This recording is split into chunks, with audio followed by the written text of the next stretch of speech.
feels bad. Only left. It was supposed to be sunny all week. We got here this morning. Like, yeah, all that leftover from the hurricanes coming over this way. So, All right, leftover. Okay. Is there anyone already?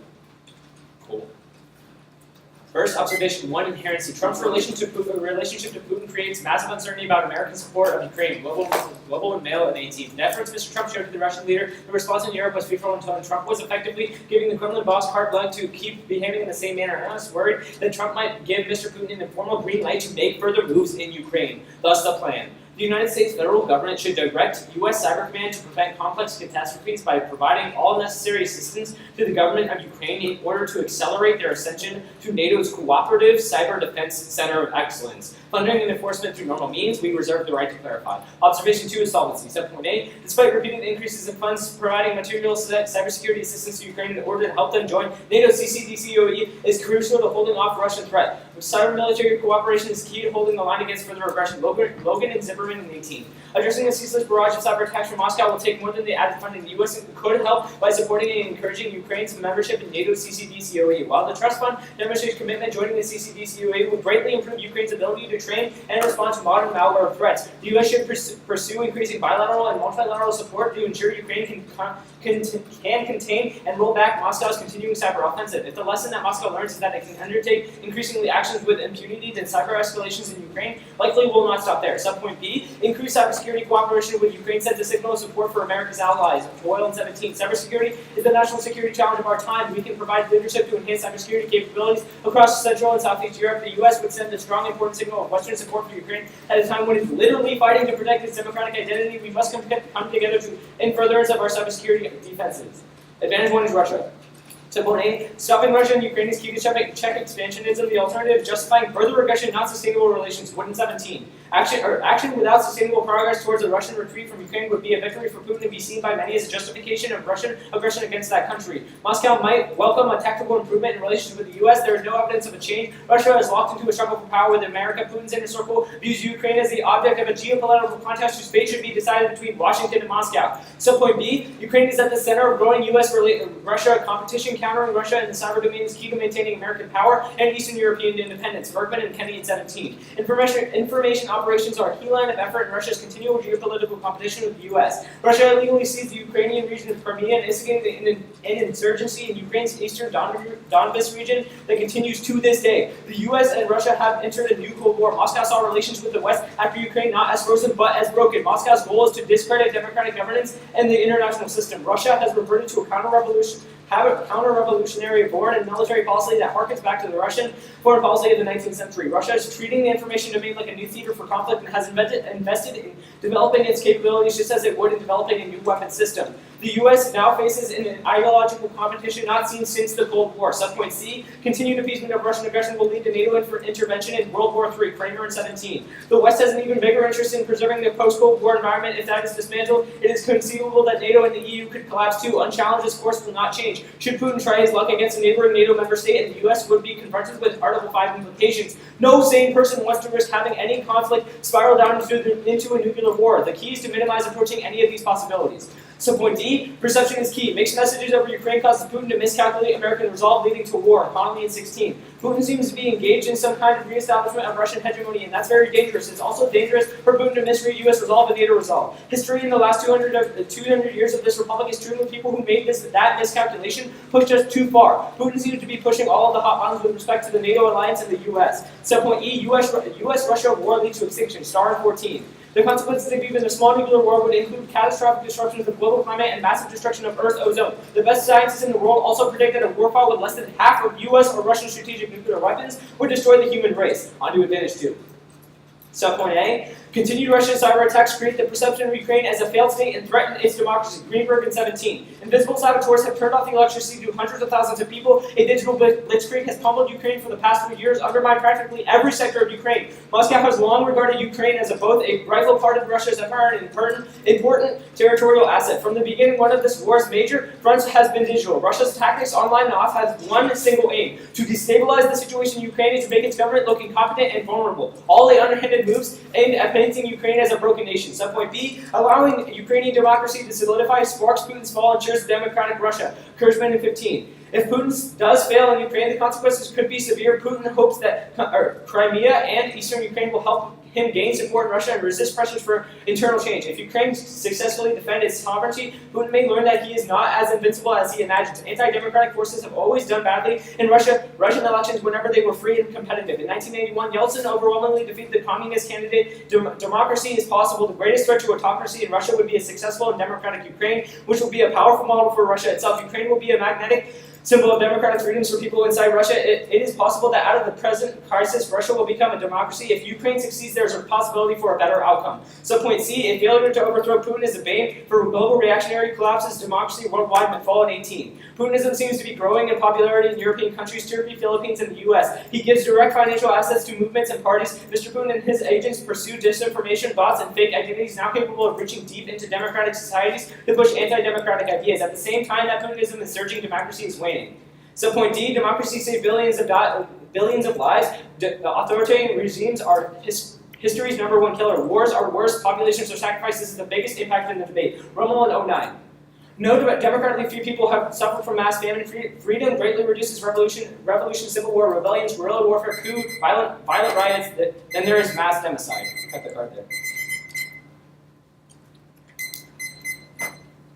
Is anyone not ready? All right, your 117 piece of evidence says that sort of supporting the Ukraine is key to check Russian expansionism. What's the evidence that says that Russian expansionism is sustainable? Or will like continue to project into the future? I mean, specifically, just like history itself, like Russia has always been expansionist, and they've never like faltered anyhow. So like, there is no reason for them to be faltering now. Russia's always been expansionist. Like, Russia's always been expansionist? Yeah. Like, what are the warrants for that? I mean, like, Cold War, Lenin, they're expansionists. So, wait, why was like, wait, even look to their like annexation of Crimea, like they're expansionists. I guess that's the other thing I want to talk about. Democracy advantage, you like draw this distinction between like USSR Marxist Leninism and like sort of the liberal model of democracy. I guess my question is like, what was uniquely bad about democratic centralism in context to the United States? Can you just rephrase the question for me? Just why is Russian democracy not legitimate in terms of the USSR, or why is communism bad? Why is communism bad? Yes. I mean, specifically because of expansionism. So communism leads to expansionism? Yeah. What warrant do you have that says that communism leads to expansionism? I mean, like China, like Russia, all of these examples of communist nations that do expand. Okay, so your argument is that nations support or like democratically give people resources, and then the result of that is that those nations start dominating the world? No, because communism can only really be instituted based on an authoritarian regime, and that's the only way it's worked. So yeah. What's your ed for that? Putin, Lenin, Mao, like. I guess like my question is like, what is the, I guess drawing back from that, because I guess we're not on the same page at all, what evidence do you have that links those institutions or Stalinism, etc., to communism and not like particular periods of authoritarianism? Just one more time, sorry. So why is how is China communist? They engage in economic relations with other countries. Cool. They don't have state control or ownership over the means of production. Right. So like even China is communist. There are capitalist areas in China, but the overall grand scheme is that China is a communist nation. So solvency debate. Cool. The argument that you're making is that U.S. Why would U.S. backman, or why is U.S. backman key? I guess is my question. I mean, because we're a fundamental world power. So why can't China back? Because they won't. And like this is a debate space in which we're talking about the United States federal government. So obviously, I'm going to use the United States federal government as my solvency. Well, I understand that you're going to do that. I just want to know, like, if there are any internal warrants that prohibit another actor from doing it. I mean, no.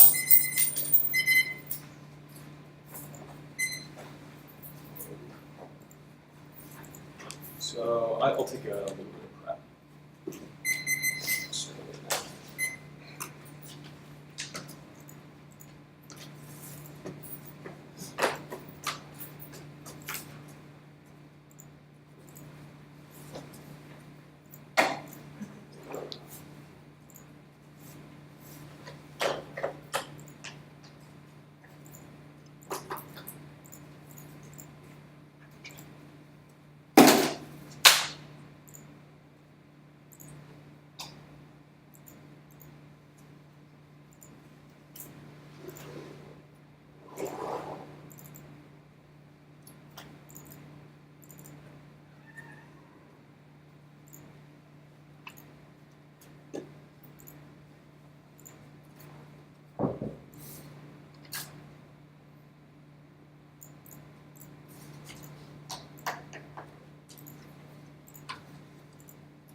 Start right at 302.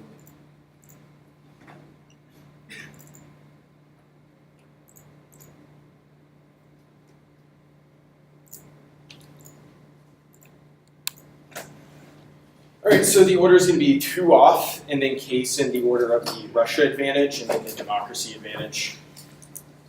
So, am I only gonna, I'm only gonna need 2 pieces of paper? Yeah. Okay, cool. Would you say 2 off Russia and democracy? Yeah.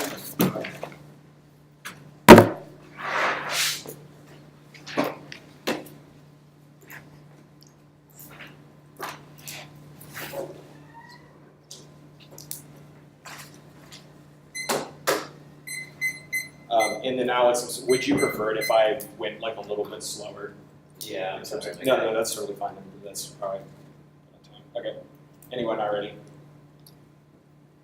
First off is topicality. There are 8 critical infrastructures, each with a constrained range of topical actions. They don't directly impact any of those sectors. That's Montaigne et al. In 2003. With no agreed definition, the term critical infrastructure has developed into a majority policy concern. The President Commission's incapacity or destruction would have a debilitating impact on the defense or economic security of the United States, included telecommunications, electrical power systems, gas and oil storage and transportation, banking, finance, transportation, water supply systems, emergency services, continuity of government, and complex catastrophe must directly impact several of those structures. Smith in 2013. Complex catastrophe, any natural or man-made incident, including cyberspace attack, which result in cascading failures of multiple critical infrastructure sectors, and that massively explodes debatable limits. There are multiple viable affirmatives within each of the 8 sectors, which already make the topic huge. Allowing AF to add some piece of infrastructure that isn't under that umbrella creates an insurmountable negative burden and extra T, even if they protect a specific sector within the U.S. The AF also allows critical infrastructure protection in Ukraine, which is extra T in an independent voting issue. The AF must be topical in a vacuum where they justify any action being taken and justified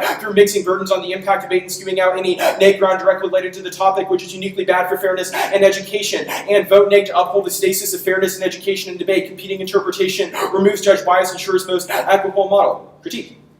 Democracy promotion and the prescription of global military domination manifest in an infinitely expanding mass of violence and wars that discharge excess of capital or target as threats to the metaphysical imposition of liberal truth. That's Vadimino and Zabala in 2011. Frame democracy has become the completion of science, liberal ideal of an objectivity, able to avoid alterations, excessively armed to conserve their dominion. The politics of descriptions impose and justify. Frame democracy must eliminate everything that does not submit to its orderings of fact, norms and institutions. Establish intellectuals neglect the oppression caused by neoliberal capitalism because they themselves sustain it never. And they does never forget this obvious macroscopic fact that never in absolute terms have so many men, women, and children been subjugated, starved, or exterminated on the earth. Absolute poverty and comparative disadvantage will fuel tension and instability between societies. A future rife with wars. The coming threats are not limited to Russia, China, and India, which would become responsible shareholders, but rather everybody who's framed as democracies, neoliberal capitalism. The next wars will be against useless shareholders. The discharge of capitalism conflicts will be caused by liberal states. Liberalism as a coherent, all-embracing metaphysical system. Such self-security is the consequence of metaphysics, where the present is become itself as the measures for all beingness. States identification measures are unified by static desires of progress, control, and domination, that they must be unified in the fear of possible foreign shock, disruption, or emergencies. And the ontology of security orchestrates a cycle of fearful anticipation and violent response. Calculative ordering is the root cause of existential threats. That's Burke in 2007. War is not an enduring anthropologic feature or a neutral rational policy, rather the product of hegemonic forms of knowledge. Violent ontologies dominate the conceptual policy framework for modern states and stand in for reason. The inframing worldview has come to stand in for being itself, and framing drives out every other possibility of revealing the militaristic power of modern ontologies of political security as a view by an overarching system in thinking and understanding that lays claim to our entire space of truth and existence. The destructive features of modernity, militarism, covert intervention, economic exploitation, and ecological destruction derived from calculative discourses of scientific and political truth rooted in images of being such an epistemological universe. Choices become necessities, actions, inevitability. Humans suffer and die. Available choices may not seem as credible or legitimate, which preordained militarism and violence is necessary, however ineffective or chaotic. The alternative is to non-violently refuse the AF's call to action that possibilizes ways of being from calculative ordering that's drawn in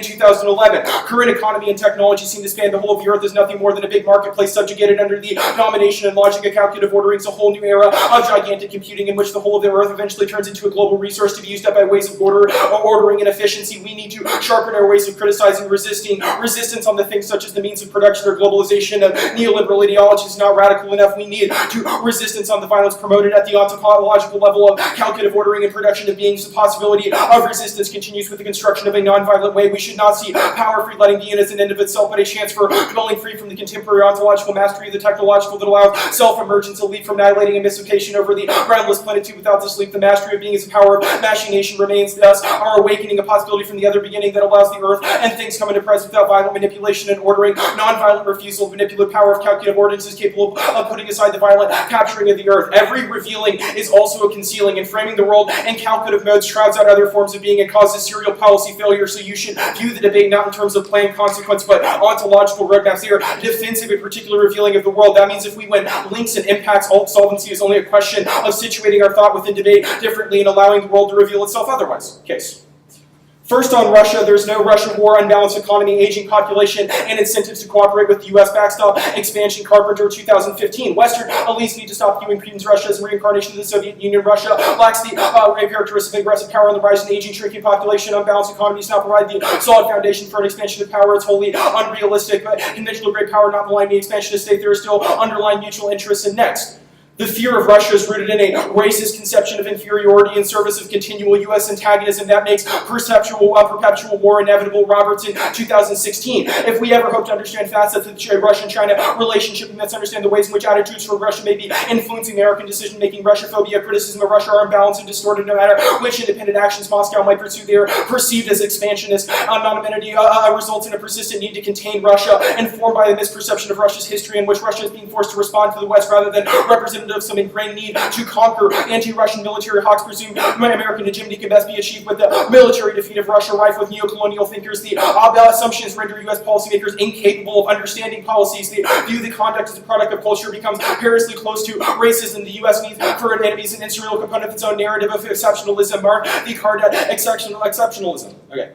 Hegemony drives cycles of violence that make extinction inevitable. Non-violence is more effective and sustainable. Jackson in 2017. Military forces incapable of achieving positive political goals. The security dilemma leading to a spiral of insecurity and tension. Nuclear weapons make it extremely risky for escalation. Renewable military spending could be better spent on mitigating things like climate change. The effectiveness of violence to deter depends wholly on how people respond. The capacity to kill bears little relation to the ability to coerce. Military force makes other nations anxious. The result is arms race, misperception, tensions, and crisis. Non-violence can do all the things that violence purports to do with a better record of successfully achieving goals. The well-known research shows non-violence has been twice as effective in solving the military is essential for the survival of the planet. Democracy. Democracy promotion is an extension of U.S. coercion and domination that preordains militarized conflict. Zhang, 2016. Democracy reestablishes the inside-outside boundary in the discourse of democracy, civilization. Non-democracies become that reopens the barbarian option. Non-democracies become the ontological other for liberal democracies. Often the threat one more militant is often used to justify coercive solidarism in the name of democracy. Violence and war as a regime can be and indeed have been justified as necessary in the course of defending a superior order.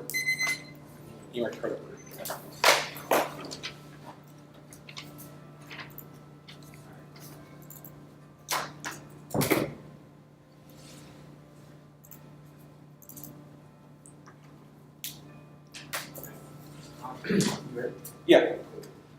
Alright, going up to your T. Right. So, is your interpretation just the definitions, or the interpretation is that there are 8 critical infrastructures, and the app hasn't done anything with those 8 critical infrastructures, but does something outside of the United States that might be back to impacting one of those critical infrastructures, but that's like really extra. So, are you saying that I have to impact the infrastructures in the United States? Yeah. Okay. Okay, cool. On the K. So, just how exactly does the alt work? So I think in the realist sense, the alt functions in sort of a do-nothing way. You hear a call of action, you should decide not to act on that call of action. Whenever we are called to act in ways that conceal like a non-violent relationship between states, we should not act on those. We should act in ways that allow sort of non-violence to reveal as a mechanism. So the alternative in a way is saying that non-violence is the best course of action, or refusing the call to action, because there is hope of there being relationship between states that are non-violent. So basically you want to reject forms of securitization. Oh yeah, I mean that's really I mean, essentialist, yeah, but yeah, okay. That's Then let's go down to your Russian cards. Yeah. So like, So like, what does this card actually say? Because like you're saying that like with the aging population and stuff that like expansionism isn't a thing. Yeah, saying Russia's not an expansionist power Because they're old. because there's an aging population, a shrinking population, and the economy is unbalanced. Why does that automatically make them non-expansionist? It just Like means is that they that want to like expand. Russia compared to like I also think that like you're putting it out of context of the next piece of evidence that says that our basically how we frame Russia as an expansionist power is based on a history of seeing it as like a cultural problem, which is borderline extraordinarily racist. Like seeing Russia as somebody that's inherently expansionary, even though the United States does a lot of those things, comes from a position where it's like we're not critiquing the United States for being an expansionist power, but like Russia, because it's embedded into their culture or DNA, they're a power that's inherently expansionary, which I think you have elucidated in cross-ex by saying multiple sort of iterations of Russia consistently have that problem. Yeah, cool. Also, sorry, going up real quick back to the K. Am I linking into the K through my actions or through my rhetoric, or both?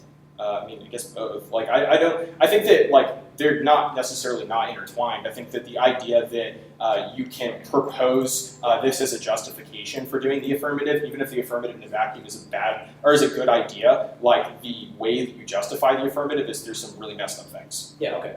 Cool. Then that's all I'm gonna have.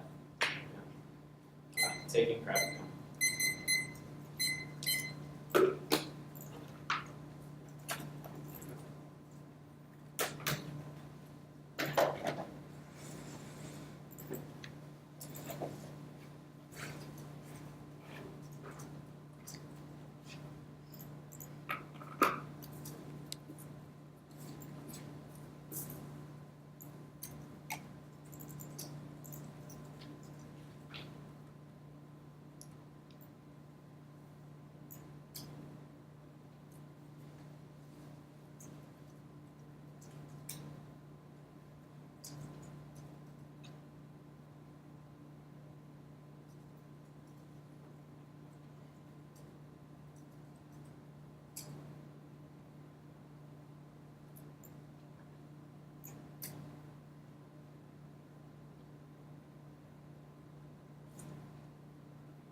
Nice. Copy at 2:45.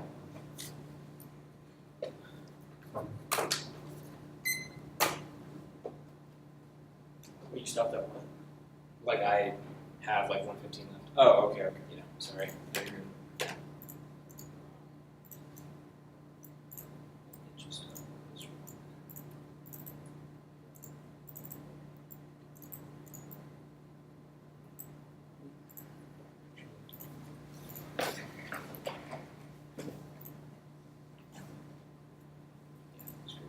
I'll just tell you that there's a change to it.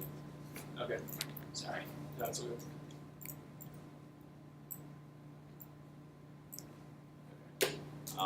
and yeah, it says Joel. This is just like, sorry.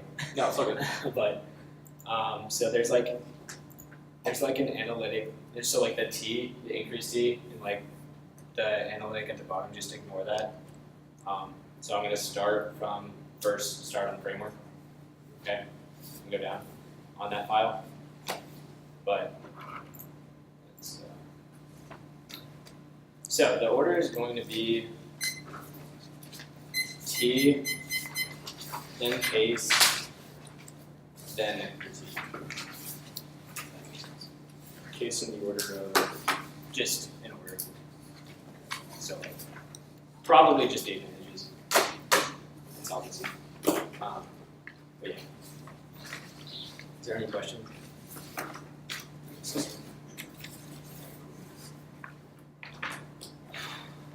Alright, let's start now. First on T, he tries to tell me that we're going to say that the complex catastrophe has to adhere to critical infrastructure in the United States. However, the resolution does not specify in the United States. You should take it grammatically correct, as it just says to prevent and protect prevent complex catastrophe and protect critical infrastructure. That means it could be in any country. That means that his interpretation is inherently bad, specifically because grammar is the way that I understand the resolution. So if I don't understand the resolution under his interpretation, that's bad. Second, I meet Ukraine's infrastructure is under attack. I give you the example that their grid actually went under attack from Russia, and that's specifically in his card on critical infrastructure. That's one of the sectors. Therefore, that I am topical based on his interpretation. On to extra T. Extra T is good. I can now give him extra links to all of these countries that he said that I'm not allowed to talk about. Now he has links to disads to any of those countries. I am exploding net ground now. Therefore, it's going to be a fair debate. Vote me or don't vote me down based on this. Vote me or frame the round based on reasonability, specifically because if based on this interpretation, any AF is going to be non-topical because we can only talk about stuff in the United States. So I am more likely not going to want to debate because I'm not going to ever be able to win. That's bad for debate, and that's the impact on reasonability. So going on to case. Extend across inherency, my Globin 18 evidence, that goes conceded. Solvency evidence goes conceded as well. Logan and Zimmerman in 18 and Boyle in 17. That means I have, the AF has at least some risk of solvency, so you're going to be flowing that through the round. If I have some risk of solvency, that means I have access to my advantage 1 and advantage 2, and I'll get to his responses to my case later. But on to the K. First, let's start on framework. Discourse hardly shapes reality, Salt 404. It is not very difficult for critique debaters to win that discourse matters. The exclusive focus on words can lead to the neglect of important nonverbal realities, including actual human suffering. Verbal disputes are often sterile. It's just a question of semantics. And prefer policy framework. Policy focus boosts case-by-case analysis, sharpens generality, links policy to critical theory. The alternative perpetuates the ivory tower, widening the gap between scholarship and policy. Walden 11. The gap between the ivory tower and policy arises because academics focus on developing generalizations. Policymakers and public are preoccupied with individual cases. Scholars are delighted whenever they identify a powerful general tendency. Policymakers may be more interested in figuring out how to overcome that general tendency or worried that the case at hand might be an exception. Policymakers often find academic scholarship less valued than scholars wish. Methodological sophistication alone tells us relatively little about the value or insights in a particular work. Privileging methodological sophistication lines the gap between ivory tower policy and the public sphere. To advance this goal, give greater weight to policy relevance. And we could encourage students to plumb real-world policy debates to identify disputes that drive policy disagreements. Media is discourse. We can't stop the media from their own discourse with the country. What we do in this debate shapes nothing but the minds in this debate space. Once we leave this room, sure, we can continue the conversation, but it doesn't change the media from the spreading this toxic ontology. On to the disads. First, the moral purity of the K will replicate the violence it claims to solve while undermining political effectiveness. Isaac in 202. An unyielding concern with moral goodness undercuts political responsibility. It fails to see that the purity of one's intentions does not ensure the achievement of what one intends. It is hard to view them as serving any moral good beyond the clean conscience of their supporters. Moral purity is not simply a form of powerlessness. It is often a form of complicity, and just as categorically repudiating violence, it refuses in principle to oppose certain violent injustices with any effect. It is often the pursuit of good that generates evil. It is not enough that one's goal would be sincere or idealistic. It is equally important to ask about the effects of pursuing these goals and to judge these effects in pragmatic and contextualized ways. Moral absolutism alienates those who are not true believers. It promotes arrogance. It undermines political effectiveness. Don't read the next card. The juxtaposition of the discursive or ethical questions in policy or material changes is critical. Evaluating synthesis is more productive than prior questions. Taking policy action now while simultaneously interrogating moral or ethical questions is key. Cochrane in 99. It is important that we proceed with analysis of the material important political concerns hang in the balance. We cannot afford to wait for the meta-theoretical questions to be conclusively answered. And policy making debate helped make change across the nation when Parkland's debaters stepped up to speak on gun control policy and to challenge the mainstream system of policymaking. Gurney in 18. What really explains the students' voice is the school district system-wide debate program. The debate program has certainly helped prepare David Hogg, a senior at Tillman Douglas, who had appeared on nearly every major network and cable news program over the past week. It's been immensely helpful because I've been able to speak articulately about these current events. Basically, realism is the response to decay. In the status quo, Ukraine is getting attacked. Things are happening. I am not calculatively thinking that these things are happening. In the real world, Ukraine is getting attacked, which means that the AF is a unique disadvantage to the K, because in the real world, these things are happening. With the alt, you are no longer able to prevent these things. Basically, you're only involving yourself in discourse. There's no, and obviously you go to the dissad that I tell you at the top of this file that these ethical forms of discourse actually perpetuate these forms of violence, which is another dissad to the K. Also perm, there's no reason why I can't also reject securitization in the same vein.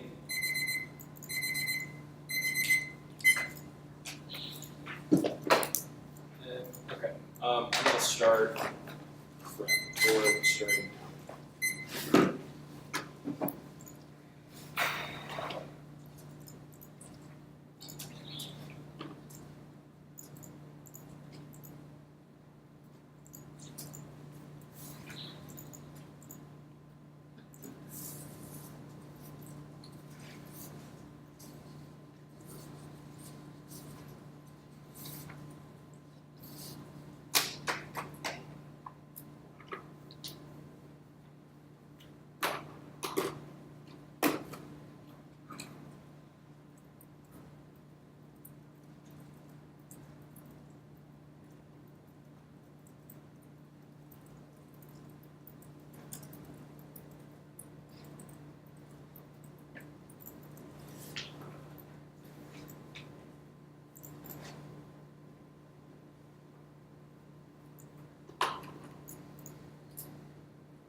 Oh, yeah. No, you're good. Take it. Oh, this is tall. Oh, it's taller. My God. Sorry.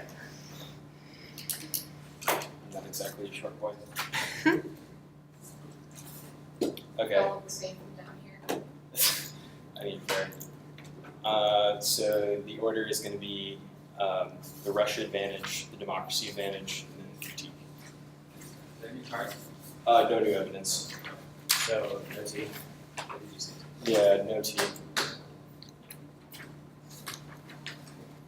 Anyone not ready? Okay. The functional concessions that are made on the democracy and the Russia advantage mean that the affirmative doesn't really have any real impact to it, and can see that they allow kind of a lot of bad stuff to happen. The Robertson 16 piece of evidence say that the fear of Russia and sort of is rooted in a sort of racist conception of Russia that makes perpetual war with Russia inevitable. It also creates serial policy failure with Russia, which means that you're going to have a high threshold for the affirmative ever solving anything on this question. The Jackson and 17 evidence says that the maintain of U.S. hegemony as a project is existential in nature because it comes at the expense of a global military force that creates cycles of violence that make the extermination of populations inevitable, which is also a conceded claim and probably a unique reason to vote against the affirmative, even if you disbelieve the critique. Demo. The Zhang and 16 piece of evidence says that democracy promotion preordains militarized conflict. This is very clear in the way that you frame democracies around the world as particular countries that need intervention in order for them to meet the perfect liberal model of democracy. The Zhang and 16 says that even if democracy would inevitably lead to peace, the path to get there through militarized conflict or the militarized securitization of democracy is uniquely bad, kills a lot of people in the progress, which is also conceded, makes conflict inevitable. All right, K-Pro. Every revealing is a concealing, which means that every debate round is an opportunity to reveal the world in a violent way and conceal a non-violent way. I'll explain the ontology debate here because I think it can get a little bit confusing. The way that we view people, things, and the earth determinates our material interactions with them. For example, there is a difference between viewing a tree as a potential source of warmth for your family and an IKEA CEO determining if he can grind a tree, add 20% baking soda, potentially make 328 coffee tables instead of 300. The app is a challenge on the human being in the same way. It's an instrument and reserve of violence to be drawn from. The affirmative reveals beings through the calculative orderings of security, reducing people down to reserves of capital capable of being strategically drawn from to maintain the U.S. liberal hegemony project. Security of areas like the Ukraine are only useful insofar as it challenges beings to invoke their power to kill. Even the way they categorize national security threats rationalizes a nihilistic spiral of punishment and escalation that merely replicates the affirmative and creates a world orientation that necessitates violence. This ontological view of the world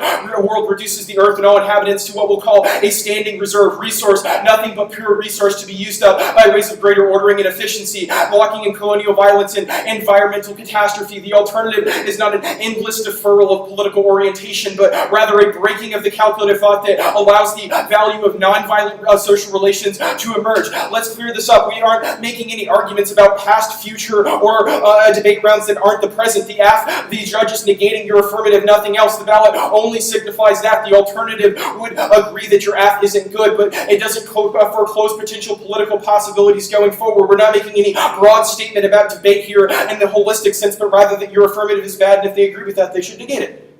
The SALT evidence. You say that discourses don't shape reality, but ontology definitely does. The Birkin 7 piece of evidence says that the construction of others allows us to be able to maintain them as a killable object, etc. I explain all this on the top of the ontology debate. It's not about the discourse, but it's about the necessary way in which you construct other people or other countries as capable of being dominated. They make a policy framework argument. It's not that you don't get to weigh your affirmative, but you have to win that proximate causes are relevant in sequence before ontology claims. It's no different than structural violence sequence war, or war sequences poverty don't do the impact work for them that every debater should know how to do. They say that the policy boosts case by case, the all perpetuates in the ivory tower, even in a policy framework. I think that you're losing on these claims because you're not winning any sort of relevant thing about your affirmative that makes it a good idea to preposterate. And also, even if you wanted to vote for the status quo, you can still vote an error on the side of the critique because there are several arguments that are conceded under a policy framework. I still think that you lose the round anyway, but I think that the ontology debate we just had on the SALT evidence precludes why the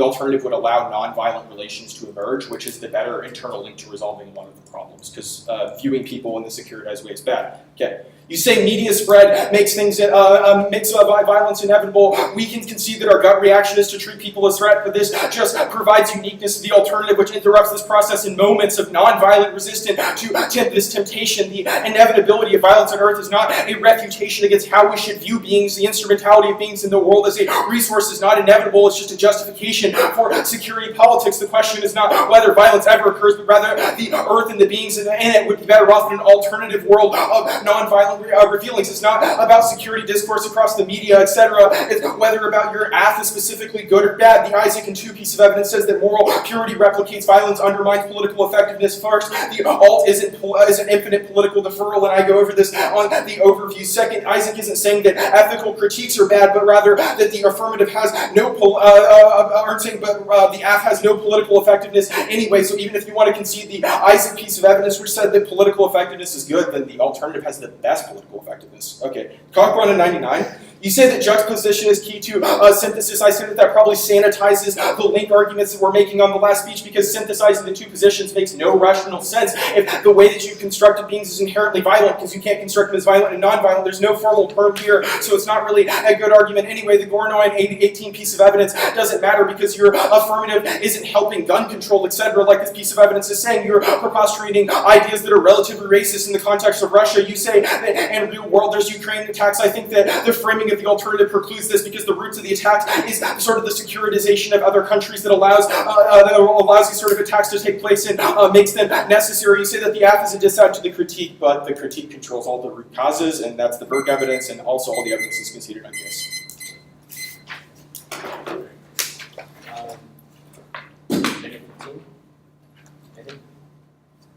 Sure. Okay. Sorry, I wasn't. Yeah.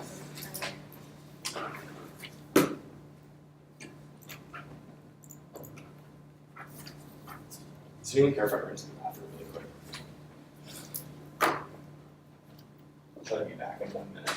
No problem. I used to joke and say no, but then I think I scared the crap out of a novice, which is a bad metaphor in this context, now that I say that out loud.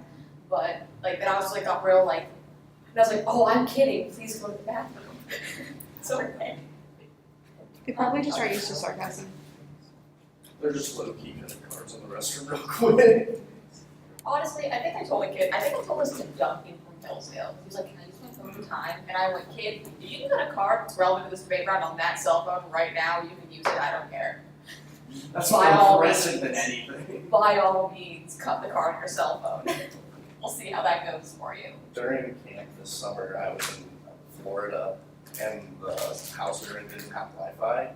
So I was like on the Discord chat being asked to cut cards in Florida with no Wi-Fi from my phone. I got like 1 done in a 2-hour time frame. Like, no, I'm done with this. This is not happening. I'm sorry, Bauer. This is not gonna work. Yeah. There isn't really. Technically in Discord, in Slack, your account is linked to a specific server, because it's meant for corporations. Right. But Discord, you can have multiple servers on one user account. I have multiple Slacks on one account. Is there? I'm not sure how my had Slack is professional, Discord is for gamers. Yeah. Because we had Slack for a bit until my company decided they wanted to make us use Teams instead. Okay. And All I'm saying is you have Twitter on Discord. That's all I'm saying. yeah, but like figuring out what a difference. I'm getting it over here. Yeah. Cool. Alright, great. Or just gonna be a review, case, and then critique. Cool. Alright, let's start now. First, judges, you're going to be voting affirmative for a few reasons. First, the affirmative has at least some risk of solvency in the status quo in this round today. That means that on a net benefit analysis and policy making analysis and framework, you're going to be airing AF every single time.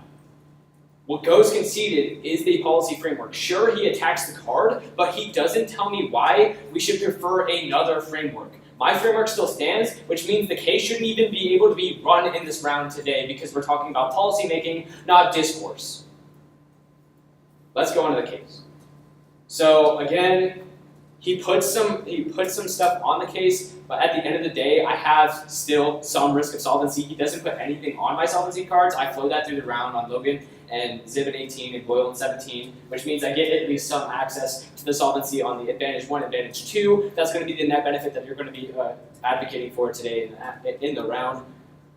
Let's go on to the media. First, media discourse is always going to happen, which means this is going to perpetuate things that the alt is obviously trying to stop, right? It's just going to perpetuate these calculative thoughts that lead to this militaristic violence that the K is trying to prevent, which means that either way, if you vote AF or neg, this discourse is still going to happen and this perpetuation is still going to happen. In the real world, Ukraine is getting attacked. If you vote neg, you're endorsing the fact that we're going to basically not do anything and let stuff like the war on terror happen, and let stuff like Ukraine being attacked happen. That's a problem because real people's lives are in danger. Sure, we can talk about it in round and outside of round, which is exactly why I talk about the Stoneman Douglas example, because they have a discourse outside of the debate space. We can have that talk, but in this debate, we're talking about policy making, and the AF is going to win every time because we are a policy and the neg isn't. You can look to the perm as well, because he says even though it's not functional, I still made the argument. He can't just say it's not functional. What I tell you is this, that you can do the AF and perm by saying that I'm not going to be endorsing any securitization in the round. So all of his impacts are never going to pan out because I am never going to be endorsing any securitization. Even if you look to the realism example in which real people are actually getting hurt in the status quo. So at the end of the day, you're only going to be voting AF because it has the best net benefit example and the policymaking framework was never contested, just argued against. Alex, good debate. Alex.